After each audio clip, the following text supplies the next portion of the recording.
நான் 2 விஷயத்தை ஞாபகப்படுத்த வேண்டும். ஒன்று, ஹலால் சான்றிதழ். ஹலால் சான்றிதழ் வழங்கிக் கொண்டு இந்த நாட்டுக்கு முதலாவது 2002 நீங்க பார்லிமெண்ட்லயா ரிஷான்?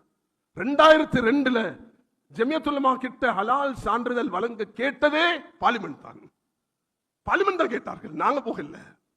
ஜமியத்துல் உலமாட்ட கேட்டுட்டு பார்லிமெண்ட்ல ஜமியத்துல் உலமா ஹலால் சான்றிதழ் கொடுத்து இந்த நாட்டுடைய பொருளாதாரம் 2013 நாங்க அதை விட்டுட்டு வெளியே வரும் பொழுது $1.5 மில்லியன் வருமானம் இருந்தது.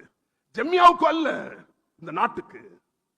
ஆனால் அதை துஷ்பிரயோகம் செஞ்ச காரணத்தினால் 2021 ஜீரோக்கு போச்சு.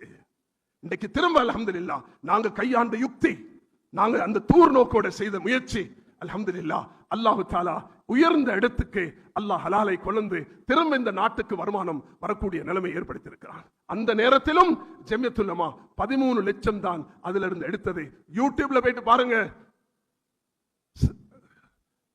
ஜான் கீல்ஸ் உடைய முந்தைய சேர்மன் சுசந்த ரத்நாயக்க கிட்ட கேட்கப்பட்டது, ஜமியத்துல் உலமாக்கு என்ன கொடுக்கறீங்க? அவர் சொல்றார், பீனட்ஸ். நாங்க பீனட்ஸா கொடுக்கிறோம் சார். யூடியூப்ல இருக்கிறது. அதனால கண்ணியமானவர்களே, இரண்டாவது இந்த நாட்டுக்கு கிடைச்சிருக்கக்கூடிய ஒரு பெரிய பாக்கியம் தான் இஸ்லாமிய பொருளாதாரம்.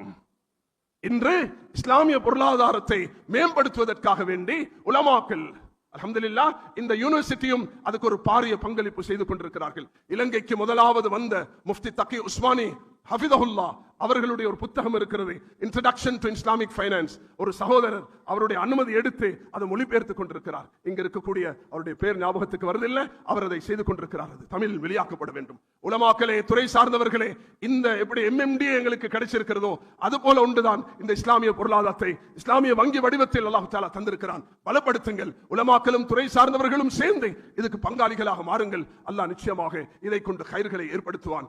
இறுதியாக ஜமியத்துல் உலமா